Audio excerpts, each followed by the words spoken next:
इस संसार को बसाने वाले काल और माया हैं और उनके जगह जगह पर फंदे, जगह जगह पर चौकी, जगह जगह पर बैरियर और रुकावट इस जीव के लिए डालते हैं। और दूसरी बात इसके साथ कही गई थी, ठगियों की नगरी फंस गया संभल संभल के चाल। झूठा तो है ही उसके साथ, लेकिन ठगियों की नगरी कैसे है? ठगियों की नगरी दो तरह से है। बाहर की तरफ से तो जानना चाहोगे तो जो हमारे साथ लगे हैं वो सभी ठग हैं। क्यों है ठग? कि दो दुनियादारी की चीज़ों के लिए हमारे साथ उनका नाता जुड़ा है और उस नाते में भी उनका स्वार्थ है। अगर स्वार्थ नहीं हो तो कोई आदमी किसी से कोई बात नहीं करेगा, चाहे इसका रिश्ता भाई का हो, पिता का हो, या चाचा ताऊ का हो, पति का हो, पत्नी का हो, बहन का हो, किसी भी नाते में हो। कोई भी जब भीड़ पड़ती है, तकलीफ़ होती है तो कोई संभाल नहीं करता। थोड़े से दिन ज़्यादा अगर संयोग से किसी को रोग बीमारी लग जाए तो यूँ कहना शुरू कर देते हैं कि सेवा तो उसकी होती नहीं, अच्छा किसी को लगता नहीं। सब कहते हैं अब तो परमात्मा इसको क्या उस तरफ कर दे या इस तरफ कर दे, कि मतलब दुनिया में रहे तो ठीक रहे, नहीं तो इसको अपने उठा ले तो अच्छी बात है। अपना आदमी ऐसी बात कोई कहता नहीं है। तो इसका मतलब ये हमारे दुख के साथी नहीं, सुख के साथी हैं। सुख किसका खुद का चाहते हैं, दूसरों को सुख देना इनके बस की बात नहीं है। तो जो दूसरे को दुख दे के अपने सुख की तलाश करता है वो इस दुनिया को अच्छा मानता है। और जिन्होंने इस दुनिया को समझ लिया है वो अगर हो सकेगा वो कहते हैं कि कर्म की प्रधानता है दुनिया में। कर्म का परिणाम सबको मिलता है। जो जैसा कर्म करेगा वैसा उसको परिणाम भोगना पड़ेगा। और एक बार जिसने कर्म कर दिया ये ना सोचना वो कर्म मिट जाएगा, मिटता नहीं है। मिटेगा जब वो पूरा हो जाएगा, पूरा उसकी सज़ा मिलेगी। आप अब सवाल पूछ सकते हो तो फिर नाम भक्ति करने की ज़रूरत क्या है? नाम भक्ति करने की ज़रूरत यह है, एक तो आगे से तुम उससे बच जाओगे। इस बाणी में कही थी ने, बीती ने क्यों रोवे और रही खई ने अब क्यों खोवे। जो बीत गई है उसका जिक्र करके रोना पछताना तो बेकार है। और अब तो क्योंकि उस रोने धोने में यो समय भी बर्बाद कर दोगे तो हाथ कुछ नहीं आएगा। इसलिए जो बची हुई है उसको अगर संभाल लोगे और उसको समझ लोगे। समझ क्या है? समझ ये है कि जो कर्म किए वो हमने किए, परिणाम भी हमें ही मिलेगा। जिसको ये समझ आता है वो उसके लिए कोई शिकायत नहीं करता, क्योंकि वो कहता है कि जब कर्ज मैंने ले रखा है तो कर्ज चुकाऊं भी मैं ही। उससे उसको पीड़ा नहीं होती। पीड़ा आदमी को जब होती है जो इस बात को समझता नहीं है। वो लोग शिकायत किया करते हैं मेरे कि मैंने, अब भी कितने लोगों से आपने सुनते होंगे, कुछ लोग कह देते हैं कि फलाना आदमी बड़ा नेक इंसान था, किसी का बुरा नहीं किया, लेकिन उसके साथ बुरा क्यों हुआ? अब उसका बुरा क्यों हुआ ये नई बात नहीं है। क्या पता उसने किस जन्म में क्या किया होगा, क्योंकि कर्म जो कर दिया वो पीछा छोड़ता नहीं है। जब तक वो भुगत नहीं लिया जाता तब तक उसका पीछा नहीं छोड़ता। इसलिए वो शिकायत करते हैं कि मैंने इस जन्म में तो नहीं, इसमें नहीं किया, ये तो 100 जन्म भी पीछा नहीं छोड़ता है कर्म। इसलिए अपने कर्म को संभालना और बुरा करने से बचना चाहिए। जो कर्म अच्छा करता है कि ये हो नहीं सकता कि परिणाम बुरा होगा। काफ़ी लोग कह देते हैं कि मैंने नहीं किया, क्या पता क्या सज़ा मिलनी थी, और तेरे जैसे इस कर्म के कारण जो आज कर्म करते हो ये तो हमारा प्रारब्ध बन जाता है। लेकिन एक ही जगह ऐसी है, गुरु की शरण में अगर दृढ़ होके जाओगे, मन में यकीन और विश्वास तुम्हारा पक्का होगा, तो दुनिया की कोई ताकत नहीं कि तुम्हारे रोग तकलीफ़ बीमारी ये आपको तकलीफ़ देंगे ना। हंसते हुए जाओगे, क्योंकि राज समझने का है। जो इस भेद को समझ जाता है उसकी कोई शिकायत नहीं रहती। तो झूठा क्यों है संसार? ये सच तो कभी बदलता नहीं है, सच एक ही रहता है वो हमेशा। नानक साहब ने क्यों कहे कि आज सत्य जुगाद सत्य, नानक होशी भी सच रहे भी सत्य। जो सत्य है वो आदि जुगादि समय से ही सत्य है, वो सत्य रहेगा, सत्य है। सत्य का मतलब जो मालिक है उसके नियम हैं, जो उसकी मर्यादाएं हैं वो नहीं बदलती। समय बदलता है इसलिए जो काल चक्कर जो चलता रहता है, ये बदलता है, चारों युग बदलती है, और उन युगों के अनुसार इस जीव की हालत भी बदलती चली गई। सतयुग में कुछ और अवस्था थी, त्रेता में कुछ और हुई, द्वापर में कुछ और हुई, कलयुग में अवस्था कुछ और है। सतयुग में इसके प्राण हड्डी में थे, शरीर सूखा दिया था ऋषियों ने तप करते करते, हड्डी हड्डी बची थी। फिर भी कितने सालों के बाद उनको निकाला गया समाधि में से। कहते हैं, सुनी हुई बात है, लेख का मुझे नहीं पता, कि जब रामचंद्र जी लंका को फतेह करके आए तो आके कहने लगे, भाई उस जीत की खुशी में मंदिर बनवाएंगे। और मंदिर बनवाने के लिए जब नींव रखने के लिए ज़मीन की खुदाई की, तो कहते हैं खुदाई करते वक्त उसमें ज़मीन के नीचे एक ऋषि निकले, और ऋषि समाधि में थे। उस समय भी कितने युग बीते होंगे। जब उनकी समाधि टूटी तो पूछने लगे, भाई कौन हो आप? बोले, जी हम तो इसी तरह से हैं, और यहाँ मंदिर बनाने के लिए खुदाई की थी, लेकिन संयोगवंश आप यहाँ निकले हो। आप कब से हो यहाँ? कहने लगे, भाई मैं तो जब से हूँ, क्या पता कब से हूँ, लेकिन आप बताओ कहाँ से आए, कहाँ जा रहे हो? बोले, जी श्री रामचंद्र जी लंका को फतेह करके आए। बोले, कौन से रामचंद्र जी? बोला, जी राम और हुए हैं, राम तो एक ही है। बोला, मेरे कमंडल में हाथ मार के देखो कि जब जब राम लंका को फतेह करके आए हैं तो इसमें एक मणका डालते गए हैं। तो कहते हैं जब उसमें हाथ मार के देखा तो उसमें तो भरा हुआ था वो। बोला, इतने राम तो आ चुके हैं, ये कौन सा राम है? कहने लगे, ये दशरथ पुत्र राम है। बोले, तब से मैं समाधि में लीन थे। तो कहने का मतलब इतने युगों तक रहने के बाद भी 80 हज़ार वर्ष तक ऋषि लोग समाधि में रहे। चिड़ियों ने घोंसले बना लिए, हड्डी में प्राण थे। जब समाधि टूटी तो जिंदा हो गए फिर दोबारा से। तो उस टाइम में भक्ति का रास्ता असल तो ज़रूरत ही नहीं थी। जब सत्य धर्म का पालन करने वाले थे, चाहे ऋषि थे, चाहे ऋषियाणी थी, चाहे उनकी संतान थी, क्योंकि धर्म का पालन था। कोई मिथ्या वचन नहीं थे, कोई पाप कर्म नहीं थे, शुद्ध मन थे लोगों के, पवित्र काम करते थे, धर्म के रास्ते पे चलते थे। सतयुग बीतने लग रहा था और त्रेता युग लगने लग रहा था, तो वो तीनों अवतार जानवर के रूप में आए, मछली के रूप में, कछुए के रूप में, और बराह सुअर के रूप में। जब भी इस पृथ्वी पर जो पाप कर्म थे उनसे बचाने के लिए वो पैदा हुए। जब त्रेता युग लगने लग गया तो वो जानवर के रूप में नहीं बल्कि इंसान और जानवर दोनों के रूप में आए, नरसिंह भगवान का रूप धार के हिरण्याकुश का वध करने के लिए। लेकिन वो एक अलग बात है, मैंने उस सत्संग में बोला भी था जब रूपावास का था, कि ब्रह्म के जितने भी अवतार आए उन्होंने धर्म की स्थापना की, पाप का अंत किया और महापुरुषों की सुरक्षा की, राक्षसों का संहार किया। जितने ब्रह्म के अवतार आए राक्षसों का संहार करने के लिए आए।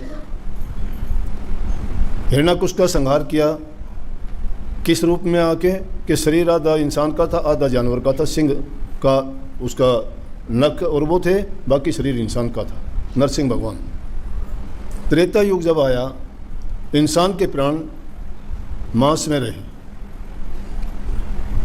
और यज्ञ हवन उनका धर्म और पूजा का कार्य रहा। सतयुग में लाख वर्ष की उम्र थी, तो यहाँ उम्र उनकी 10,000 वर्ष उम्र हुई। जब द्वापर युग लग गया, 1000 वर्ष की उम्र रहेगी और इंसान के प्राण रहे खून में। जब कलयुग लगा तो कलयुग में इंसान के प्राण तो रहेंगे अन्न में। अन्न अगर खाते हो तो इंसान जिंदा, अन्न नहीं मिले तो नहीं जिंदा रह सकता। अन्नमय कोष कलयुग में लगा और प्राण किस चीज में? अन्नमय रहेंगे। इसलिए अन्नमय कोष प्रथम ऐसा कोष है, वो अन्न जैसा खाते हैं वैसा मन होता है, जैसा मन होता है उसमें वैसे विचार होते हैं, जैसे विचार होते हैं उसमें वैसा ही ज्ञान और विवेक होता है और उसी के अनुसार उसको सुख दुख और आनंद मिलता है। इसलिए ऋषियों ने कहा 3 गुणों में से 3 प्रकार का ही भोजन होता है,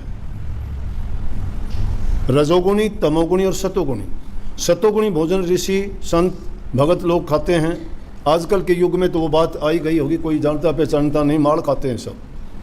नहीं तो सात्विक भोजन में हरी सब्जियां, चावल और हल्का, बस कोई दूध, दही, घी, मक्खन, मलाई खाने की आवश्यकता नहीं थी, ना वो खाते थे। क्योंकि ये ऐसा अन्न खाने से इंसान की बुद्धि सात्विक रहती है। सात्विक का मतलब बहुत ही बुरी चीज़ों से निर्लेप, शांति वाली, दया, प्रेम, हर और सहानुभूति और धैर्य, ये गुण उसमें होते हैं। और रजोगुणी जो भोजन था वो हम आम संसारी लोग अपने घरों में बनता है वो जो खाते हैं, उसमें कोई अलग नहीं। तमोगुणी भोजन, मिर्च मसाले खाना, ऊट पटांग चीज़ जो मन में आए उनके खाने से आदमी के अंदर तमोगुण, क्रोध और दूसरी बुरी भावनाएं ज़्यादा बढ़ती हैं। तो इसलिए प्रथम चीज़ जो हमारा अन्नमय कोश है वो जब इंसान का शुद्ध होता है, अच्छा होता है, तो कोई भी काम करेगा, हर काम में उसको सफलता मिलेगी। क्योंकि किसी भी काम को करने के लिए इंसान के अंदर धैर्य चाहिए, संयम चाहिए, त्याग चाहिए, उसके लिए लगन चाहिए। ये चीज़ें जिस इंसान के अंदर हैं, अब कोई भी देख लो, ये वैज्ञानिक हैं, साइंसदान हैं, घंटों तक एक एक छोटी सी चीज़ को ले बैठे रहेंगे, उसके जब तक छोटी से छोटी बात की गहराई तक नहीं उतर जाते। अब हम 2 मिनट भी नहीं बैठ सकते, हम तो, हमारा मन टिकने ही नहीं देता, इधर से उधर भगा देता है। भक्ति भी ऐसा ही है, भक्ति भी उसी का रूप है। भक्ति में भी उनकी तरह से जब तक हम एकाग्रचित होकर नहीं बैठते हैं, जब तक गुरु ने जो ज्ञान दिया है, जो रास्ता बताया है, जो भेद समझाया है, उस पर उसको आजमाना नहीं चाहते हैं। हम तो जबानी जमा खर्च कर सुन लिया, गुरु ने नाम दे दिया, शिष्य ने नाम ले लिया, वो भी राजी, वो भी राजी, ना विचार बदले, ना जीवन बदला, ना खान पान बदला, ना संगति बदली, कोई बदलाव आया ही नहीं। वही दुनियादारी की उल्टी सीधी बातें, वही स्वार्थ और लालच की बातें, वही आदमी को अपने सुख दुख, वही आदमी सिर्फ अपने हित की बात सोचना, दूसरा चाहे कुछ भी जाओ, कहीं भी मरो। ना उसके दिल में परहित है, ना परोपकार है, ना दया है, ना धर्म है। और दया धर्म का ही मूल होता है। जिसके दिल में दया नहीं है वो सिद्ध कसाई है। भक्ति को प्रेमा भक्ति कहते हैं, उससे शांति मिलती है। जहाँ शांति होती है वहाँ सब चीज़ सुलभ होती है। जो आदमी शांति रखता है, संतों ने कितने बहुत सरल स्वभाव से बात कह दी। सरल का मतलब सबके लिए आसान हो, कि धीरे धीरे रे मना धीरे सब कुछ होए, धीरे धीरे होता है। सरलता के साथ धैर्य रखो, संयम रखना पड़ेगा, त्याग भी करना पड़ेगा। सुख का त्याग किए बिना कुछ नहीं मिलता। आलस्य कुत विद्या अवेद को धनम, धन से कुत सुखम। आलसी को विद्या कहाँ, विद्या बिन धन कहाँ, धन बिना सुख कहाँ। दुनियादारी को चलाने के लिए अपना मेहनत और काम करना चाहिए। पहले अपना काम करो, बाकी ये भक्ति की बातें भी होती हैं। जिसका पेट खाली है वो भक्ति नहीं कर सकता। जिसके पास रोजगार नहीं है, रोजी नहीं है, साधन नहीं है परिवार को पालने का, पेट के भरण पोषण का, झूठी बातें हैं। पहले इंसान अपने रोजी रोजगार का इंतजाम करे। परमात्मा पर विश्वास रखो, वो किसी को भूखा नहीं रहने देता। उसने कल दिया था तो आज भी देगा, आज दिया है वो कल भी देगा। शांति रखो। एक सेठ था, कहने लगा कि मुनीम जी आप जांच करके बताओ मेरी सारी प्रॉपर्टी कितनी है। काफ़ी पैसे वाला धनवान सेठ था, बड़े बड़े कारोबार थे। उसने मुनीम ने सब उसका इकट्ठा करके सब जोड़ तोड़ लगा के और सेठ से कहने लगा कि सेठ जी आपका इतना धन है कि आपकी 6 पीढ़ी तक कोई कितना भी खर्च ले, चाहे वो कोई काम ना करो तो भी वो ठाठ से ज़िंदगी जिए। मुनीम ने भी सोचा सेठ खुश हो जाएगा, अब कम भी नहीं है, हम तो अपना नहीं सोचते। लेकिन सेठ से नहीं लाया, बोला गलत हो गया। ये तृष्णा इंसान की नहीं बढ़ती है, इंसान परमात्मा का रूप बन जाता है। सब जिम्मेवार मैं ही हूँ, मेरे से चलता है। अरे तुम्हारे क्या बस की बात है। होई सोई जो राम रचि रखा, होगा वही जो राम ने रचा रखा है। होनो होनी अटल है, होनी तो होके रह, अण होनी ना हो, तुलसी मन मैदान में तान बिछोना सो। होनी को आज तक कोई मेट नहीं सका, रोक नहीं सका, लेकिन जानबूझ के खोटा मंदा कर्म ना करो, उससे बचो। सेठ को बड़ी चिंता लगी, बड़ा गलत हो गया। गुरु था, गुरु के पास गया, गुरु जी गलत काम हो गया। बोला क्या हुआ सेठ? बोला हुआ क्या, मैंने सारी संपत्ति की जांच करवाई, मुनीम से आकलन करवाया कि पूरा बता भाई कब तक के लिए ये ऐसा हो सकता है कि मेरे परिवार को, मेरे पीछे आने वाले लोगों के लिए कितना होगा। बोला मुनीम कहता है 6 पीढ़ी तक तो तेरा इतना धन है कि बिना कोई काम करे भी ठाठ से रहेंगे। बोला जी इससे आगे बात गलत होगी, आगे क्या करेंगे? गुरुजी कहने लगे, भाई मैं तो आपको कहाँ तक समझाऊंगा, क्या बताऊंगा, एक बुढ़िया रहती है उसके पास चला जा, लेकिन उस बुढ़िया के लिए शर्त यह है कि 1 बोरी आटे की दे के आएगा उसको। तो बोले जी 1 बोरी आटे की के माने रहे। गया सेठ, देखा जाके एक झोंपड़ी में बैठी हुई है, तन पर फटे हाल से कपड़े पहने हैं, कुटिया में कुछ है ही नहीं, 1-2 बर्तन पड़ा है, 1-2 चीज़ों को, एक खाट है, चारपाई है, बस बैठी है मस्त। जाके सेठ ने बंदगी करी, माता जी प्रणाम। बोली आओ बेटा, कैसे? बोला कि वैसे आपसे कुछ पूछने के लिए आया था। क्या पूछना था भाई? कि इस तरह से मेरी चिंता है, लेकिन पहले आप मेरा ये स्वीकार करो। बोला क्या है ये? कि 1 बोरी आटे की है, आपके पास तो कुछ खाने के लिए भी नहीं है, ये रखो, आपको कुछ नहीं करना पड़ेगा। आपका काम कैसे चलता है? बोला हंसी। बोला मेरा काम कैसे चलता है? नला रहो निश्चिंत करो मत चिंता, चोंच दे सोई चिंत करेगो, पाँव पसार पड़ो दिन सोवत पेट दियो सोई पेट भरेगो, जीव जीथे जल में थल में पाहन में पहुँचाए धरेगो, नला भूख ही भूख पुकार तू तो भूख मरेगा। जिसने पैदा किया है उसने जो इंतज़ाम भी किया है। गलत बात है। मैं ये चिंता नहीं करती, जिसने कल दिया था वो कल दिया था वो आगे भी दे देगा। बोला तो थोड़ा बहुत तो रख ले आटा। किस लिए रख लूँ? मेरे पास पाव भर आटा रखा है, मुझे इतना मैं खाऊंगी नहीं। बोला फिर काम आ जाएगा। बोला फिर काम आ जाएगा, मैं तेरी तरह गैर इतबारी नहीं हूँ, वो अपने आप देगा, नहीं देगा तो अब बुला लेगा। ऐसे लोगों को ऐसा धैर्य और संतोष होना चाहिए, जिनको ये लग जाती है ना तड़प, हाय उसका नहीं भरता कभी भी। वो पाप भी कर लेगा, चोरी भी कर लेगा, झूठ भी बोल देगा, हर प्रकार के पाप कर करके अपने ऊपर इतना बोझ लाद लेगा, फिर उसको तकलीफ होंगी, हाय तौबा करेगा, फिर कहेगा मेरे साथ ऐसा क्यों हुआ, मेरे साथ ऐसा क्यों हुआ।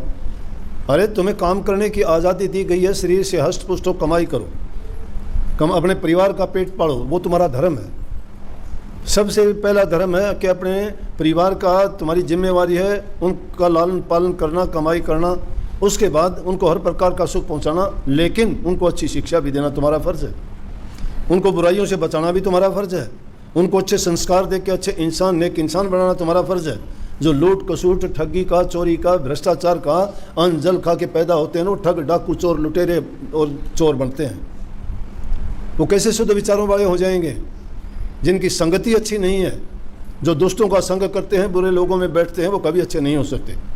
शुद्ध अन्न का खाना, सुसंगति, पवित्र इंसानों के साथ बैठना, शुद्ध भोजन हो, शुद्ध विचार रखना, ये 3 चीज़ ऐसी हैं जो इंसान को सही रास्ते पे ले जाती है। और वो आदमी अगर भक्ति करता है, वो जब भी 2 मिनट के लिए भी प्रभु को याद करेगा, उसका मन शांत हो जाएगा, वो सबकी इच्छा पूरी करता है। लेकिन ये नहीं है कि पूरा ज़िंदगी तो दुष्टता करते रहो और एक दिन फिर हे भगवान आज संभाल, मैंने बड़ा दुख आ गया। भगवान को पागल समझे बैठे हो क्या? 365 दिन तो तुम छुरियाँ चलाते हो और 1-2 घड़ी बैठ के परमात्मा को मोल लेना चाहते हो। ये तो ऐसा क्रिया है जिसने तुम्हें शरीर दिया, सुंदर शरीर दिया, कितना सुंदर शरीर है, सोच सकते हो, बोल सकते हो, चल सकते हो, देख सकते हो, सुन सकते हो, सारे काम कर सकते हो, कहाँ कहाँ नहीं जा सकते। पक्षी बेचारा उड़ सकता है, चलने में सामर्थ्य नहीं है। ज़मीन पर चलने वाले जीव जंतु चल सकते हैं, उड़ नहीं सकते। इंसान तो उड़ भी सकता है, हवाई जहाज़ों में घूमता है बुद्धि से। ये तो पनडुब्बियों में, सागर की गहराइयों तो पानी में भी उतर सकता है। ये ज़मीन पर भी सारे काम चल के कर सकता है, इसके आगे कोई चीज़ ऐसी छोटी नहीं, ये सारे काम कर सकता है। फिर उस परमात्मा का ये उसके साथ वफादारी नहीं करता, फिर भी परमात्मा को कोसता ही रहता है कि मेरे साथ ऐसा क्यों हुआ, अपना कर्म नहीं देखता। इसलिए सबसे बड़ी बात है कि अपने कर्म को सुधारो, जीवन को सुधारो, अच्छे सबसे प्रेम करो, किसी का बुरा ना करो। तुम्हारा बुरा कोई करेगा ही नहीं, करेगा उसको अपने आप परमात्मा संभालेगा। तुम क्यों बुरे बनते हो? कुआं में भी जाके बोलोगे ना कुआ तेरी माँ मर जा, वो भी नहीं कहेगा तेरी माँ मर जा।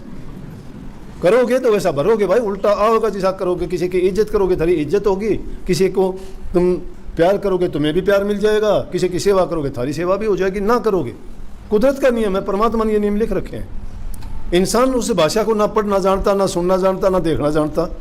वह भाषा लिखने की नहीं, पढ़ने की नहीं, बोलने की नहीं, प्रभु की गुप्त वाणी है। उसकी सज़ा भी गुप्त है, वह गुप्त लाठी लगा है जब बेरा नहीं पड़ता, फिर इंसान शिकायत करे।